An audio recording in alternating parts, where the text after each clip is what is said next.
Voilà pour ce rapide tour autour des questions de santé. On pourra bien sûr y revenir plus tard. Passons à la question de la protection des Français et de l'assurance dommage, qui a été très sollicitée, je le disais, en 2016 pour les Français. Alors, on a toujours ce chiffre que maintenant, une tradition de rappeler. Il ne varie pas énormément, mais c'est quand même très important de rappeler.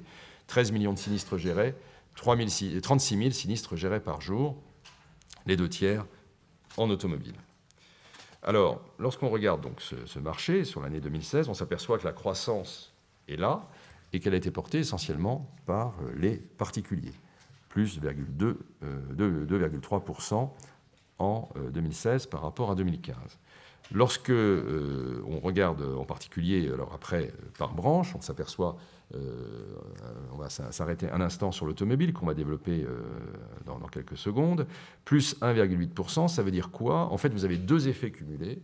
Vous avez un effet d'augmentation du parc. S'il y a plus de véhicules, il y a plus de chiffre d'affaires. Alors cet effet du parc représente un tiers de la croissance, il représente 0,6%. Et vous avez un effet prix qui, lui, représente 1,2. Alors vous allez me dire, les prix ont augmenté d'1,2, oui, mais il est à mettre en regard d'une augmentation de la charge sinistre de plus 5%. Et on va y revenir, les coûts matériels des sinistres augmentent. Donc cette augmentation des tarifs, elle est très modeste en regard de l'augmentation de la charge. On a aussi recours à ce qu'on appelle les indicateurs avancés pour essayer d'avoir un petit peu une anticipation sur ce qui va se passer les années prochaines, enfin pour l'année 2017. Et donc en automobile, vous voyez que par exemple en 2016, il y a eu 5,1% d'immatriculation de véhicules neufs. C'était un petit peu moins que l'année précédente, mais ça reste quand même significatif. Et donc ça ouvre des perspectives intéressantes sur le marché, d'autant qu'on peut penser que c'est un rajeunissement qui s'opère au fur et à mesure du parc automobile avec un certain nombre d'avantages qu'on peut en attendre. En matière de construction, là aussi, l'assurance construction ne peut qu'être favorisée par le chiffre des logements mis en chantier en 2016. Vous voyez qu'il est de plus de 10%. C'est une hausse tout à fait sensible. Alors, on va regarder rapidement ces trois marchés, l'automobile, l'habitation et puis les aléas naturels. L'automobile française, vous le voyez, elle reste quand même, son assurance, la moins chère d'Europe. L'évolution tarifaire en 2016, je disais, plus 1,2%, et je rappelais le contexte d'augmentation des charges, vous voyez que c'est une augmentation nettement plus faible que dans les autres pays, si ce n'est l'Italie, mais quand vous regardez ce qu'est la comparatif des coûts des assureurs dans les différents pays, vous voyez qu'il y a de la marge en Italie, puisque les coûts... Alors on a comparé ce qui était comparable, c'est-à-dire la responsabilité civile obligatoire, et là, bon, mais la mesure est quand même impressionnante. Nous avons des tarifs qui sont tout à fait modestes par rapport aux autres pays. Alors, quand on rentre dans la logique de ce qui s'est passé en sinistralité, on va distinguer les accidents le côté matériel et le côté corporel. Sur les accidents matériels, vous voyez qu'au fond, la fréquence, elle se stabilise durablement. Mais ce n'est pas le cas des coûts moyens des accidents matériels. Alors, il y a des explications diverses, mais la plus évidente, c'est celle que les véhicules sont aujourd'hui plus sophistiqués et que lorsque, jadis, il fallait remplacer un pare-choc, il fallait remplacer le pare-choc à l'avant. Maintenant, il faut remplacer les caméras de recul, les caméras, etc. Donc, la sophistication des matériels fait que les coûts sont évidemment supérieurs et de façon tout à fait sensible. On pourra y revenir ensuite. Si vous le souhaitez. Alors, sur les accidents sur le plan corporel, là, je dirais que les deux courbes vont dans le mauvais sens. D'une part, les accidents corporels ont été plus nombreux. Vous avez vu les chiffres communiqués par le ministère de l'Intérieur. Donc, je crois que les chiffres de février sont nettement meilleurs, mais enfin, l'année 2016, elle, a été une mauvaise année. Et donc, une augmentation des accidents et un coût moyen lui-même qui a augmenté. Donc, le résultat est tout à fait... avéré, et ça justifie d'ailleurs notre politique de prévention. Vous savez qu'il y a quelques jours, j'ai signé avec le ministre de l'Intérieur, M. Leroux, notre convention pluriannuelle État-assureur, et donc nous avons développé des axes d'action pour tenir compte de cette sinistralité augmentée en matière de réduction du nombre et de la gravité des accidents des deux roues motorisés, et de la lutte contre les principaux facteurs de risque, c'est-à-dire non seulement la vitesse excessive, l'abus d'alcool, enfin les choses qui sont traditionnelles, mais aussi les distracteurs, les téléphones portables, etc., qui, eux, prennent une place croissante, les stupéfiants aussi. Bref, nous essayons de coller. Alors, deuxième focus sur l'habitation. là, les 3 sinistres les plus traditionnels, c'est les cambriolages, les dégâts des eaux et puis les incendies. Donc les cambriolages, vous voyez une stabilisation.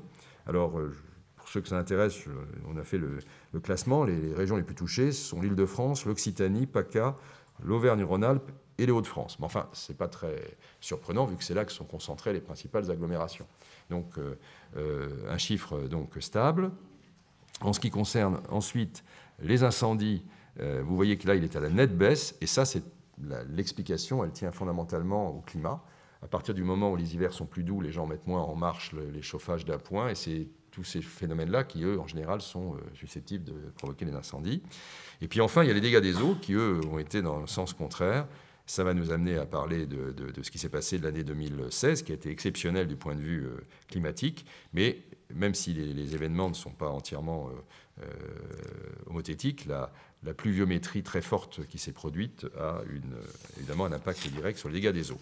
Mais j'en viens donc à cette année particulière qui a été 2016 en matière d'événements climatiques. Là, vous voyez une carte qui vous rappelle les différents phénomènes qui se sont produits, inondations, grêles, tempêtes.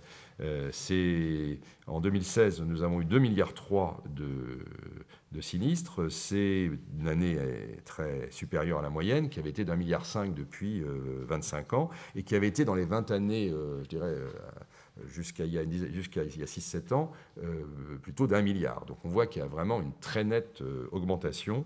Et pour ce qui concerne donc l'année 2016, il y a eu les inondations historiques de mai-juin en région parisienne, je vais y revenir, mais il y a eu aussi beaucoup de grêles et qui ont touché les agriculteurs, les véhicules et les maisons. Alors un mot quand même, puisque nous sommes maintenant presque 8 mois après les inondations de mai-juin, vous voyez que ça a été les plus coûteuses depuis 82. Pourquoi depuis 82 ? Parce que les statistiques existent depuis 82. Voilà. Donc 172 000 sinistrés et des dégâts pour 1,3 milliard. Et donc, pratiquement 9 sinistres sur 10 ont été réglés à ce jour, avec 3 départements qui ont concentré les dégâts. Alors, un petit commentaire là-dessus. D'abord, j'en profite pour saluer le travail des représentants de la FFA dans les régions, qui ont fait un très gros travail sur place au contact des autorités publiques. Et là aussi, une très bonne collaboration entre le ministère de l'Intérieur et les représentants des assureurs, ainsi qu'avec les associations de sinistrés. Et j'ai été moi-même sur place pour rencontrer les élus avec les pouvoirs publics.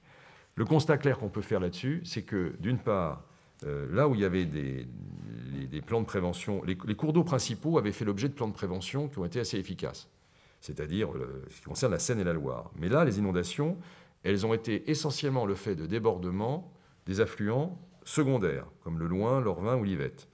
Et ce qu'on constate, c'est que les rives de ces affluents étaient sous-équipés en plan de prévention. Et donc, ça nous amènera tout à l'heure à en reparler. Il est très important de développer la prévention. La prévention, ça marche. Et à l'inverse, l'absence de prévention, ça ne marche pas. Donc, si on se replace dans les moyennes des 8 dernières années, vous voyez que c'était 1,8 milliard de sinistres au cours des 8 dernières années, et que les 20 années précédentes, je le disais, c'était seulement 1 milliard. Donc, il faut qu'on fasse évoluer le régime d'assurance des catastrophes naturelles pour l'adapter à cette nouvelle donne, et notamment en renforçant les plans de prévention des risques. C'est un point sur lequel on va être très, très pressant et présent vis-à-vis des pouvoirs publics sur ce point. Un focus particulier sur des victimes particulières de ces crises climatiques, et pas seulement des crises climatiques, c'est l'agriculture.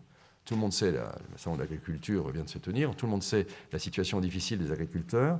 Ils ont été victimes de 3 crises, une crise économique, une crise sanitaire et la crise donc, climatique, avec une année exceptionnelle et un chiffre historique, dans le mauvais sens du terme, de 820 millions d'euros de dégâts assurés. Donc, notre proposition, c'est qu'il faut faire quelque chose. Les assureurs et les agriculteurs doivent faire quelque chose. Et je pense qu'on a travaillé avec les élus, avec les agriculteurs, et il nous semble qu'aujourd'hui, ce qui est important, c'est que la mutualisation soit mieux assurée et qu'on passe de 25%, ce qui est aujourd'hui le chiffre des exploitations assurées, à au moins 70%. Et ça nécessite un effort de tous, mais notamment un effort des pouvoirs publics pour faciliter pour les assureurs, pour les agriculteurs, cette assurance. Et ça demanderait quoi ? Ça demanderait d'affecter sur les 9,5 milliards de subventions de la PAC, 500 millions sur ce poste, c'est-à-dire un peu plus du double de ce qui est aujourd'hui fait. Et il me semble qu'à cette condition, on peut vraiment apporter une protection efficace pour les agriculteurs qui sont une composante importante de notre pays. J'en viens à un autre focus sur un risque qui, lui, est un risque émergent, qui est celui du risque cyber, un risque dont la prise de conscience a un peu tardé en Europe et même en France par rapport à d'autres pays. Aux États-Unis, vous voyez que le marché il est de 3 milliards de dollars comparé au marché français qui aujourd'hui semble très faible. Mais les choses vont s'accélérer très vite parce que la prise de conscience elle est elle aussi très rapide. La Fédération travaille beaucoup sur ces sujets. Je préside un comité qui travaille avec l'ensemble des parties prenantes et en partenariat avec le Club des juristes sur la question. L'objectif, c'est vraiment de sensibiliser les chefs d'entreprise, d'améliorer la maîtrise du risque et d'optimiser les conditions de son transfert à l'assurance. Nous pensons que le marché, d'ici 2020, devrait plus que doubler et dépasser les 7 ou 8 milliards de dollars, et que logiquement, la moitié de ce marché devrait être en Europe. Donc il y a là une très grosse marge de progression. Et d'ailleurs, beaucoup d'assureurs ont déjà présenté des contrats et des services en matière de risque cyber.